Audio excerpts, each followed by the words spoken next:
प्रजनन तंत्र reproductive system सजीव की प्रमुख विशेषता है कि गुण अपने जैसे जीव पैदा करना भी है।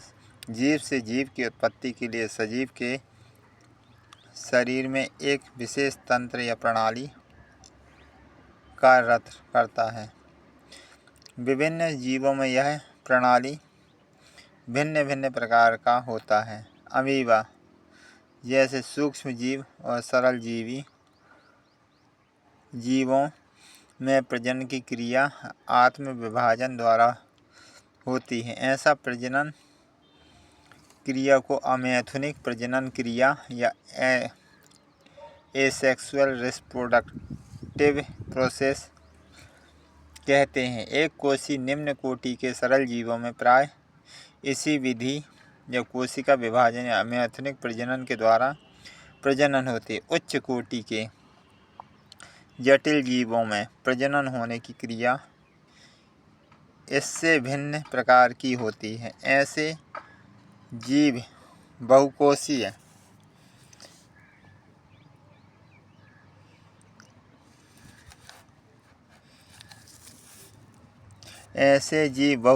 प्रजनन क्रिया नर और मादा के विशेष अंगों द्वारा उत्पन्न विशेष प्रकार की कोशिका का संयोग से कोहोवेशन प्रक्रिया से होती है।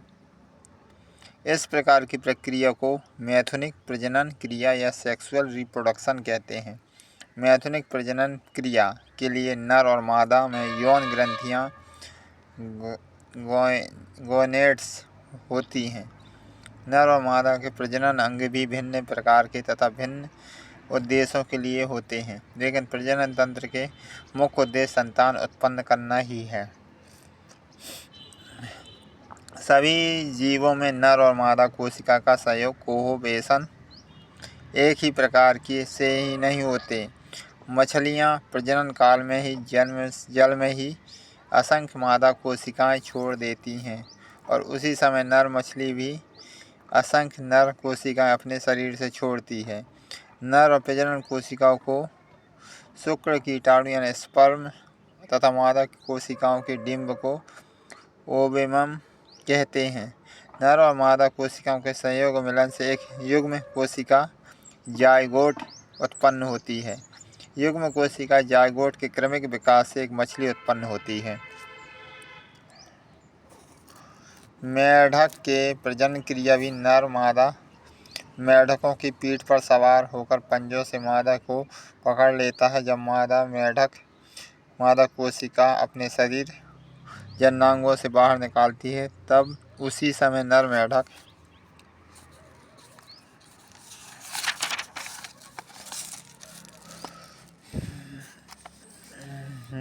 नर कोशिकाओं से युक्त लसलसा पदार्थ उस पर डाल देता है और एक नर और एक मादा कोशिका के संयोग से एक डिंब कोशिका बनती है, जिसे क्रमिक विकास में मेढक के बच्चे उत्पन्न होते हैं। पक्षियों में नर पक्षी और मादा पक्षियों के गर्भाशय के मुख पर क्लोएका में नर कोशिका डाल देता है।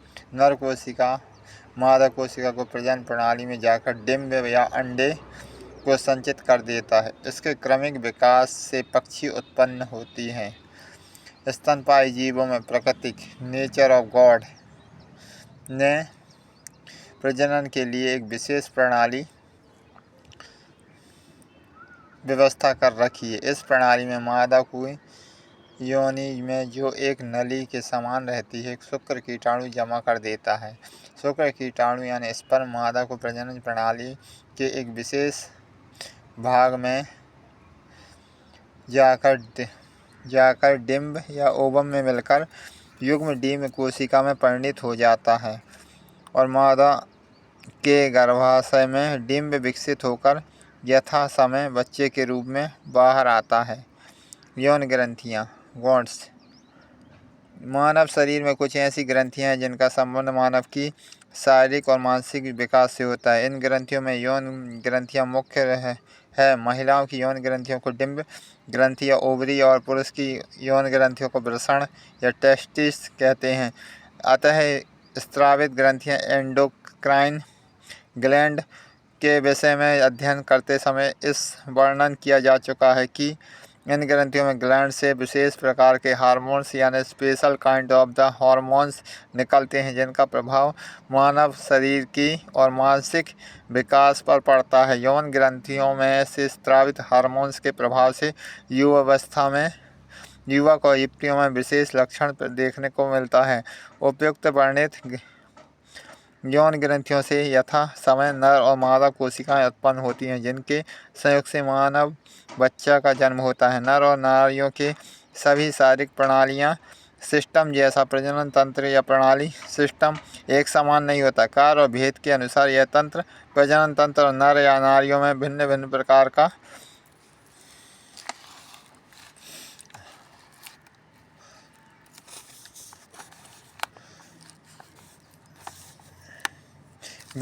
प्रकार का होता है। एक के तंत्र से दूसरे तंत्र के पूरक हैं। वह नर या नारी स्वयं बिना एक दूसरे की मदद से सहयोग से बच्चे को जन्म नहीं देने में असमर्थ नहीं है।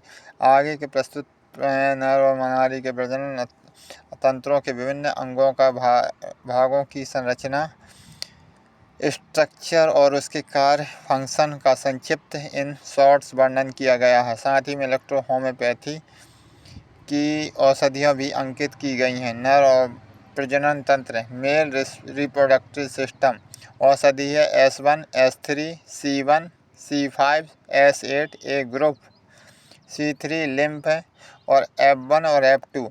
नर प्रजनन तंत्र के दो भाग होते हैं, बाहरी एक्सटर्नल और आंतरिक इंटरनल। बाहरी अंग शरीर के बाहर दिखाई पड़ता है। इसके नर के आंतरिक भागों के विषय में जानकारी प्राप्त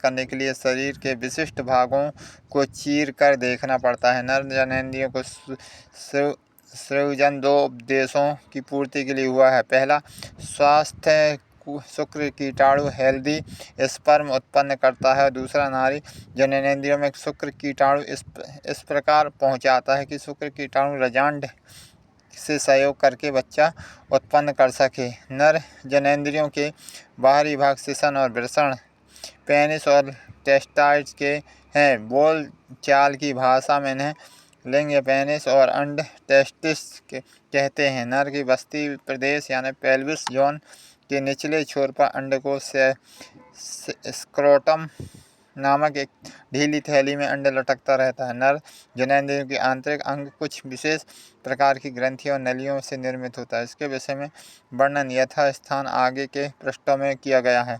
सेशन यानी पेनिस। सेशन एक मांसल बेलनाकार सिलेंडरकल अंग है। इसकी रचना विशेष प्रकार के इरेक्टाइल टिश्यूओं ऊतकों से हुई है। साधारण तनाव रहित अवस्था में इसकी औसत लंबाई करीब 4 इंच तक होती है। तनाव में इरेक्शन की अवस्था में इसकी औसत लंबाई करीब 7 इंच से भी अधिक हो जाती है। वास्तव सेशन एक नली है जिसके दो काम हैं। पहला, गुर्दे और दूसरा उत्सर्जित मूत्र को शरीर से बाहर निकालना और दूसरा कार्य है नारी योनि में शुक्र कीटाणुओं को पहुंचाना।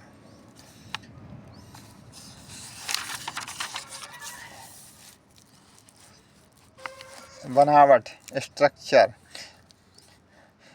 सेशन की एक विशेष प्रकार के स्पंज जैसी स्पॉन्जी ऊतक और नलियों से बना हुआ है। इसमें तंत्रिकाओं का जाल फैला हुआ है। सामान्य दशा में यह कोमल अर्थात मुलायम रहता है और अंडकोश के सामने यह लटकता रहता है। उत्तेजित होने पर यह लंबा, मोटा और कठोर हो जाता है।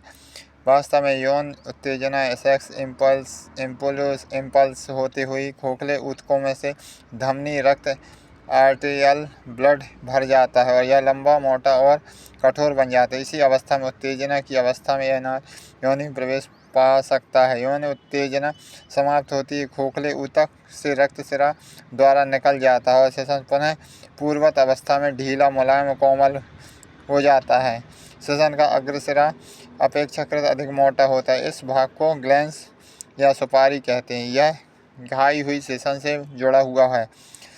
श्वसन का यह भाग ग्लैंड्स अति ही संवेदनशील सेंसिटिव होता है। श्वसन की रचना इरेक्टाइल ऊतकों से हुई है। श्वसन के भीतरी भाग में एक नली ट्यूब है। इस मूत्र नली यूटेरिया कहते हैं। इस नली का उद्गम मूत्राशय के निचले भाग से होकर इस पोरस ग्रंथि यानी प्रोस्टेट ग्लैंड से होते हुए श्वसन में प्रवेश करता है। श्वसन में प्रवेश करते समय यह 90 डिग्री का कोण बनाता है। इसी स्थान पर पोरस ग्रंथि का स्राव और शुक्राणुयां वेस्डिफेरनस मूत्र नली और यूटेरिया से मिलती है। श्वसन के द्वारा ही मीट्स कहते हैं। इसी मार्ग में वीर, सीमन और मूत्र दोनों बाहर निकलते हैं। वृषण टेस्टिस वास्तव में एक आश्चर्यजनक ग्रंथि है। इसका आकार अंडे ओवल जैसा होता है। प्रत्येक नर में अंडकोश के 2 अदद वृषण या टेस्टिस रहते हैं, जो झिल्ली द्वारा एक दूसरे से पृथक होते हैं। प्रत्येक अंड वृषण का वजन 1 औंस से भी कम होता है। इसकी आंतरिक बनावट अत्यंत जटिल होती है। यहाँ इतना जान लेना ही काफ़ी है कि इनका मुख्य कार्य सूक्ष्मतम शुक्र कीटाणु यानी स्पर्म उत्पन्न करना है। इसमें नलियों द्वारा निर्मित कई सूक्ष्म खंड ट्यूबेल्स होते हैं, जिसमें बारीक नलियों में शुक्र कीटाणु और स्पर्म का सृजन होता है। यह शुक्राणु सूक्ष्मता का अंदाजा इसी से लगाया जा सकता है कि एक बूंद वीर्य में शुक्राणु की संख्या लाखों में होती है। शुक्राणु sperm S1 lymph, A3 when, A2 A1, C1 C5 और C3 अणुवीक्षण यानी माइक्रोस्कोप यंत्रों से सूक्ष्म शुक्राणु को वर्धित आकार देखने पर ये मेढक के अंडे में से फूटे हुए छोटे छोटे जीवाणु जैसे प्रतीत होते हैं। इस यंत्र से देखने से शुक्राणु के 3 भाग स्पष्ट दिखाई देते हैं। प्रथम भाग बादाम की आकृति का छोटा सा सिर, जिसमें अवश्य केंद्रक, न्यूक्लियस, क्रोमोसोम और जीन वर्तमान रहते हैं। दूसरा भाग है इसका स्पर्म धड़ और तृतीय भाग है इसकी दुम शरीर से प्राय 6 गुना बड़ी और चंचल लेकिन पतली होती है। शुक्र द्रव सीमोन में यह अपनी दुम की सहायता से ही गतिशील होता है। वृषण की आंतरिक संरचना internal structure of the testis.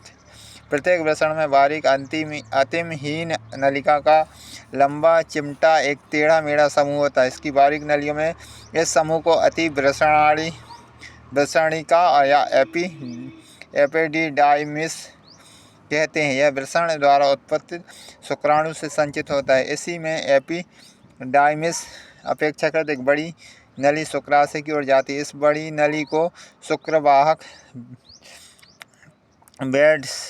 फेरनस कहते हैं। यह वृषण से आरंभ होकर शुक्राशय तक जाती है। शुक्रवाहक नली और मूत्र नली यूटेरिया के संधि स्थल से कुछ पहले ही शुक्रवाहक नलियों द्वारा मोटी हो जाती है।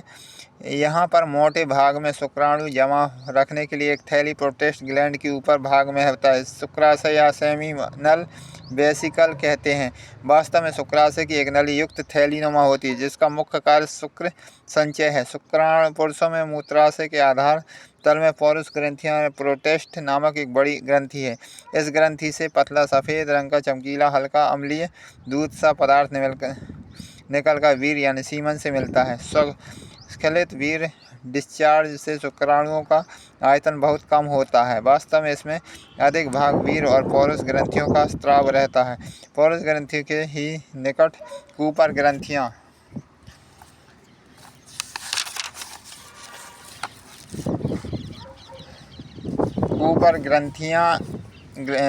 ग्लैंड्स स्थित रहते हैं। यौन उत्तेजना होती हुई इसमें कूपर ग्रंथियों से एक प्रकार का चिकना पारदर्शी तेलीय ओवलीय स्राव का रिसाव होता है, जिसका कार्य वीर्य के स्खलित वीर्य के लिए मार्ग को चिकना बनाना है। शुक्राणु के सृजन के अलावा वृषणों में एक ऐसे प्रकार के आंतरिक स्राव भी रिश्ता है जिसका प्रभाव युवकों के यौन विकास पर पड़ता है। इसका वर्णन पूर्व पृष्ठों में अंतः स्रावी ग्रंथियों के वर्णन के संदर्भ में प्रसंग में किया जा चुका है। वीर्य स्खलन और शुक्राणुओं का बहिर्गमन। यौन संबंधी उत्तेजनाओं या सेक्सुअल इम्पल्स में एपिडाइडिमिस में एपिडाइमिक शुक्रवाहिनी नलिकार ग्रंथियों में क्रमाकुंचन होता है। इस क्रमाकुंचन के कारण शुक्राणु या स्पर्म में बहुयुक्त सफ़ेद रंग का चमकीला वीर्य मूत्र मार्ग से गुजरता हुआ बाहर निकलता है। वीर्य का बाहर निकलना युवा काल में मानसिक यौन उत्तेजना मेंटल सेक्सुअल इम्पल्सेशन के कारण भी बनता है। प्रत्येक बार स्वस्थ वीर्यपात में लगभग 3 घन सेंटीमीटर 3 cc वीर्य निकलता है, जिसमें असंख्य शुक्राणु उपस्थित रहते हैं। इनमें से मात्र एक शुक्राणु स्पर्म के ही नारी के परिपक्व डिंब यानी मैच्योर्ड ओवम के भीतर प्रवेश पाकर नए जीव की उत्पत्ति का कारण बनता है। अन्य सभी शुक्राणु प्रतिकूल वातावरण पाकर स्वयं नष्ट हो जाते हैं। सेशन पेनिस एक मूत्र जनेंद्रिय यंत्र अंग है, जिसे यूरिन जेनिटल ऑर्गन्स है। शब्द विन्यास से स्पष्ट होता है कि इसके द्वारा मूत्र विसर्जन और प्रजनन दोनों कार्य होते हैं। इसके भीतर नीचे की ओर एक पतली नली का संबंध मूत्राशय से, इसी के द्वारा ही शुक्राणु और मूत्र दोनों यथा समय बाहर उत्सर्जित होते रहते हैं, लेकिन दोनों एक ही समय में एक साथ नहीं आते। नारी प्रजनन फीमेल जेनिटल ऑर्गन्स औषधि green electricity C1 C3 C5 S1 A3 lymph F1 S2 C2 when और C9 A1 और A2। नारी प्रजनन तंत्र के सभी अंग शरीर के अंदर ही वस्तिग्रत पेल्विस में अवस्थित रहते हैं। इसके सबसे बाहरी भाग को भग या वल्वा कहते हैं। साधारण स्थिति में भग 2 जोड़ों ओष्ठों से ढका रहता है। इसे ऊपरी बाहरी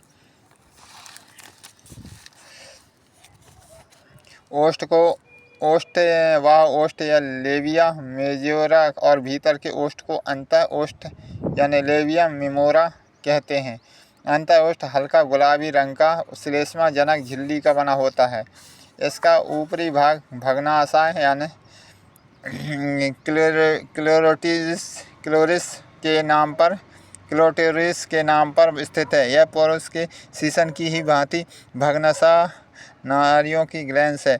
यौन उत्तेजना से इसके आकार में वृद्धि होती है। नारी हार्मोन्स की क्रियाशीलता के कारण ही वह ओष्ठ यानी लेविया मेजोरा के अगल बगल या ऊपर वाले भाग में बाल उगने लगते हैं। यौन उत्तेजना से ये ओष्ठ इमेजस और माइनोरा स्वतः अलग हो जाते हैं।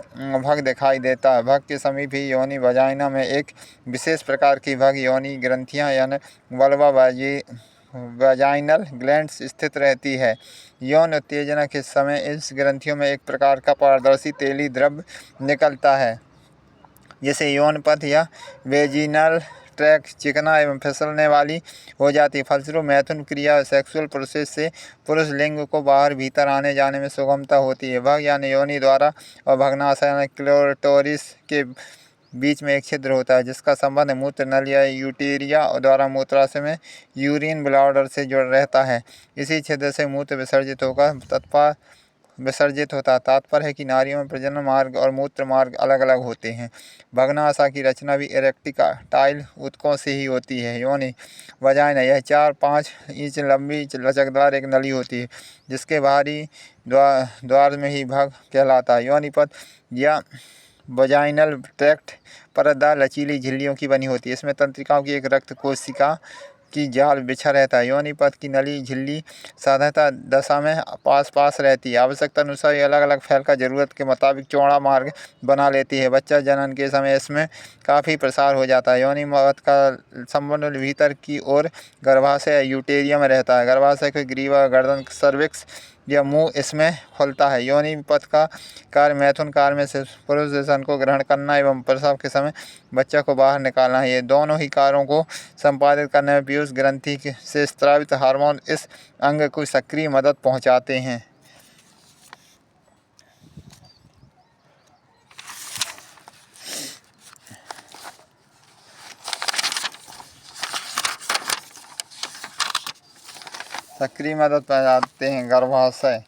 गर्भाशय औषधियाँ C1 S1 A3 lymph when F1 और ग्रीन इलेक्ट्रिसिटी। प्रमुख औषधियों में पुष्ट और वर्धित गर्भाशय का आकार नाशपाती जैसा होता है। यह योनि के ऊपर व्यवस्थित भीतर और खोखला त्रिभुजाकार नाड़ी जननांग है। इसकी बाहरी दीवार लगभग 1 इंच मोटी होती है। इसकी लंबाई करीब 3 इंच होती है।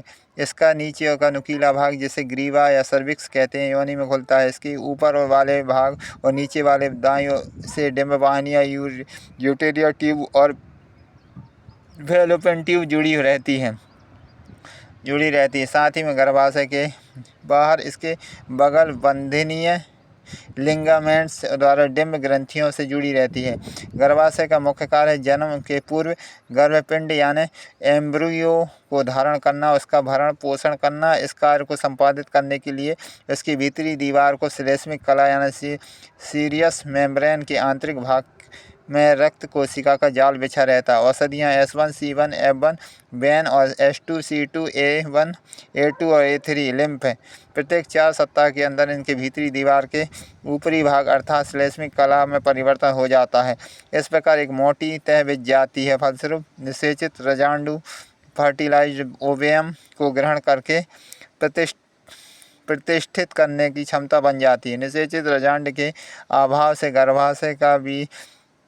गर्भाशय की भीतरी दीवार की ऊपर वाली तह कुछ रक्त कोशिकाएं फट जाती हैं और रक्त से स्राव के ऊपर असंचित रजांड भी गर्भाशय से बाहर निकल कर जाता है। इस प्रकार 28 दिनों के अभ्यंतर से होने वाले रक्तस्राव को मासिक स्राव या मंथली कोर्स कहते हैं। गर्भाशय या लगभग 50 वर्ष उम्र के बाद यह स्राव बंद हो जाता है।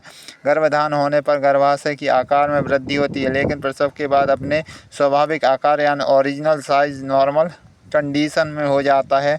वृद्धावस्था में गर्भाशय का आकार छोटा हो जाता है। डिंब वाहिनियाँ fallopian tube of the uterinal tube. गर्भाशय के ऊपरी भाग को बाएं और दाएं कोनों में लगभग 5-6 इंच लंबी नलियां जुड़ी होती हैं। इन नलियों की डिंब वाहिनी यानी फैलोपियन ट्यूब कहते हैं। इनका दूसरा सिरा झालरदार होता है, जो डिंब ग्रंथियां ओवरी के पास अव्यवस्थित रहता है।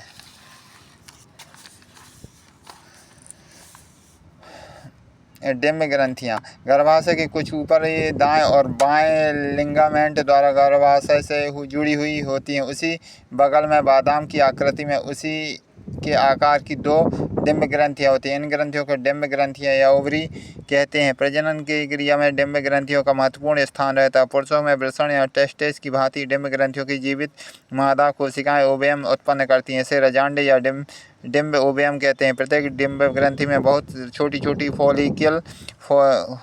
फॉलिकल्स होते हैं, जो डिंब कोशिकाओं के विकसित होने के असाधारण एक्स्ट्राऑर्डिनरी क्षमता होती है। अत्यंत सूक्ष्म होती हैं, इन्हें नंगी आंखों से देखना संभव नहीं होता।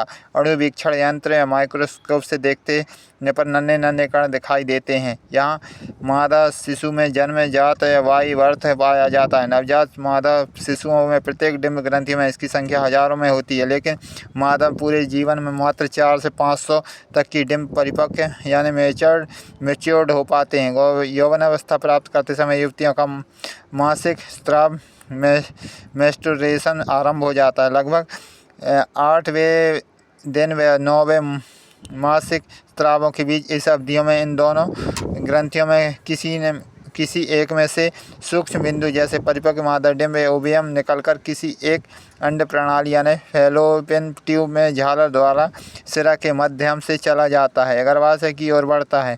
प्राय स्त्रियों में यह डिंब मासिक स्राव से आरंभ होता है। यह 14 दिन पहले निकलता है। डिंब ग्रंथियों में से एक विशेष प्रकार की आंतरिक स्राव निकलता है, जिसका प्रभाव युवतियों के शारीरिक एवं मानसिक विकास पर होता है। आंतरिक स्राव के कारण ही गर्भधारण के बाद प्रत्येक माह में डिंब का निकलना, मासिक स्राव का बंद होना, स्तन ग्रंथियां ने मेमरी ग्लैंड्स का विकसित होना आरंभ हो जाता है। मासिक स्राव मेन्स्ट्रुएशन किशोरावस्था से प्राप्त होने वाली गर्भाशय की भीतरी दीवारों को ऊपरी सतह का विकास रुकते ही मासिक गर्भाशय या मेंस्ट्रुएशन आरंभ हो जाता है। ये नई ग्रंथियों और रक्त कोशिकाओं से निर्मित गर्भाशय का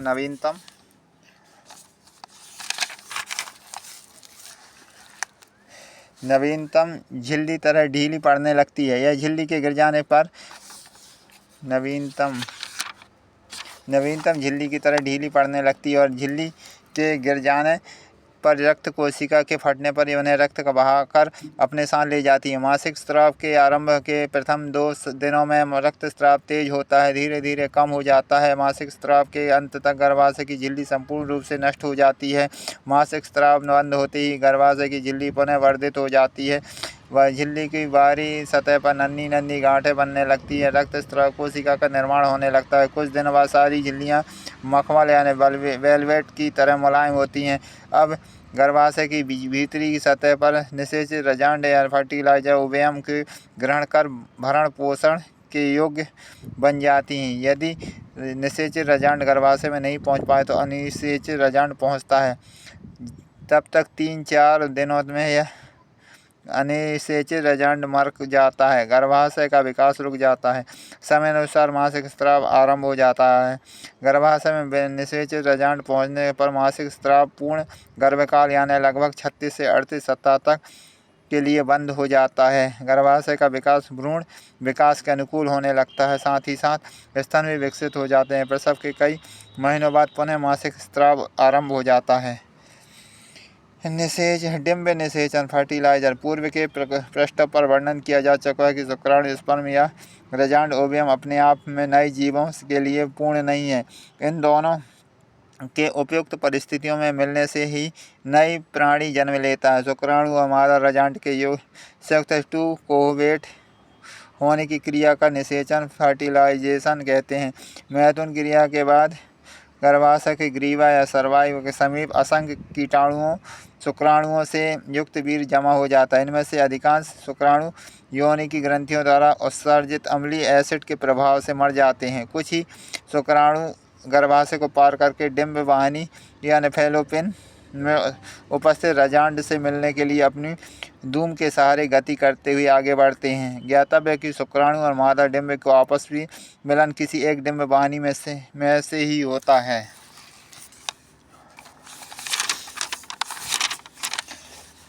रजांड और शुक्राणु। रजांड और शुक्राणु के डिम्ब नली में फैलोपियन ट्यूब में पहुंचने से कई दिनों तक के समय लग जाता है। डिम्ब की झिल्लियां तोड़कर शुक्राणु डिम्ब से प्रवेश करती हैं। झिल्ली में प्रवेश करते समय ही शुक्राणु की दुम गिर जाती है। डिम्ब के शुक्राणु में प्रवेश पाने के लिए झिल्ली एक आश्चर्यजनक परिवर्तन होता है। इस परिवर्तन के कारण कोई दूसरा शुक्राणु झिल्ली से प्रवेश नहीं करने में असमर्थ रहता है। शुक्राणु और डिम्ब के मिलने से दोनों के प्रोन्यूक्लियस में तत्व मिलकर एक हो जाते हैं और एक नए केंद्रक नाभिक भीगी यानी न्यूक्लियस का जन्म होता है। इस प्रकार के नए प्राणी का जन्म होता है। डिम्ब वाहिनियाँ फैलोपियन ट्यूब्स।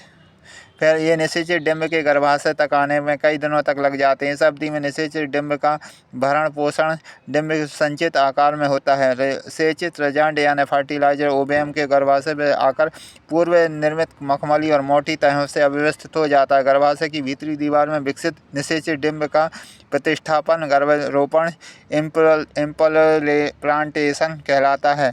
अब गर्भाशय की दीवार की भीतरी झिल्ली में विकास संचित डिम्ब का विभाजन आरंभ हो जाता है। एक डिम्ब विभक्त होकर 2 भागों में बढ़ जाता है। यहाँ विभाजन की क्रिया चलती रहती है। निषेचित डिम्ब की ऐसी एक पूर्ण इकाई समूह को भ्रूण एम्ब्रॉय कहते हैं।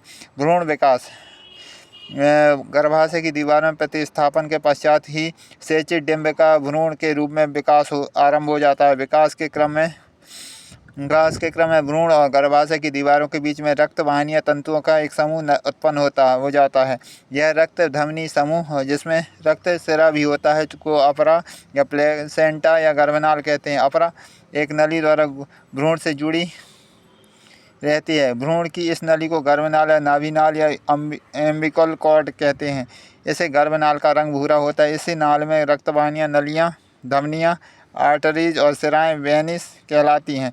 जब तक भ्रूण विकास पाकर बच्चा के रूप में योनि में बाहर नहीं आता तब तक उसे बच्चे या मात्र रक्त में आहार उसी गर्भनाल द्वारा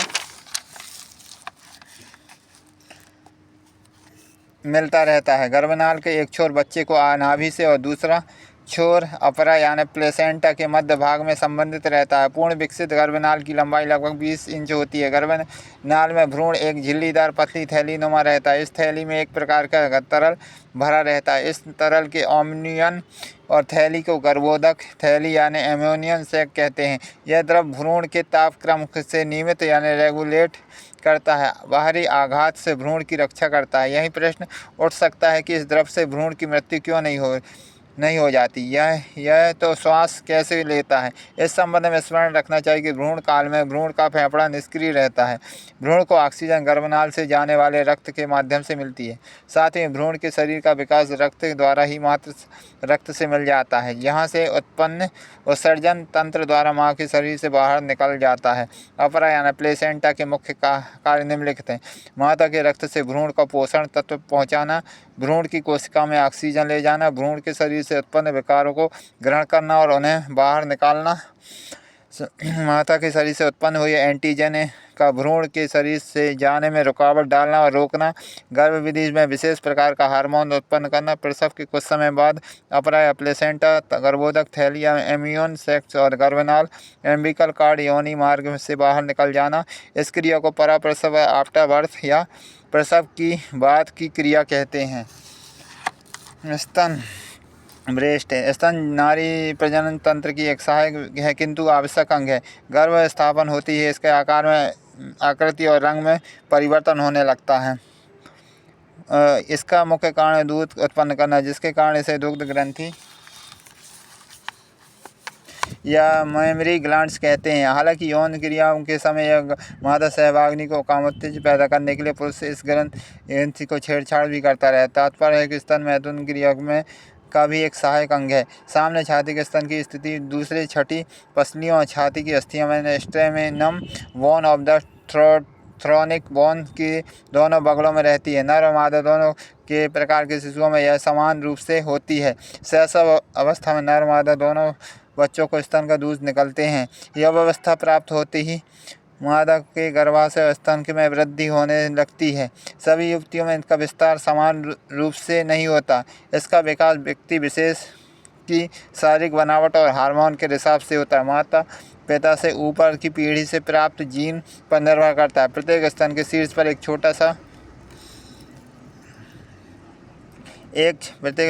छोटा सा रंगीन उभार होता है, जिसे चूचक या निप्पल कहते हैं। चूचक के चारों ओर एक वृत्ताकार रंजित भाग होता है, जिसे चूचक मंडल एरोला कहते हैं। कुमारियों जैसे वर्जिन और अप्रसूता में रंजित भाग हल्का गुलाबी रंग का होता है। प्रथम गर्भाधान के बाद इसका रंग गाढ़ा हो जाता है। स्तन के भीतर दूध उत्पादक ग्रंथियां मिल्क ग्लैंड होती हैं। प्रत्येक ग्रंथि की शाखाएं या प्रशाखाएं होती हैं। स्तन के भीतर रिक्त खंड होते हैं, जिसमें दूध उत्पादक ग्रंथियों की शाखाएं फैली रहती हैं। इन रिक्त खंडों से निकली हुई दुग्ध नलियां मिल्क ग्लैंड, चूचक, निप्पल की और संतृप्त कॉन्वेज हो जाती हैं।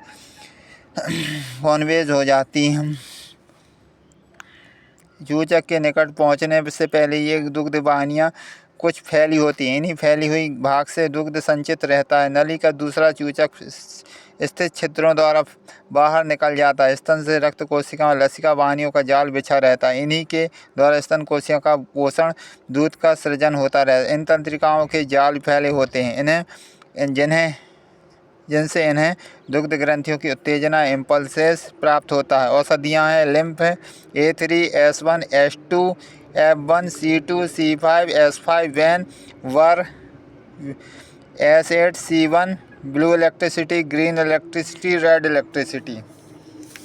इलेक्ट्रिसिटी।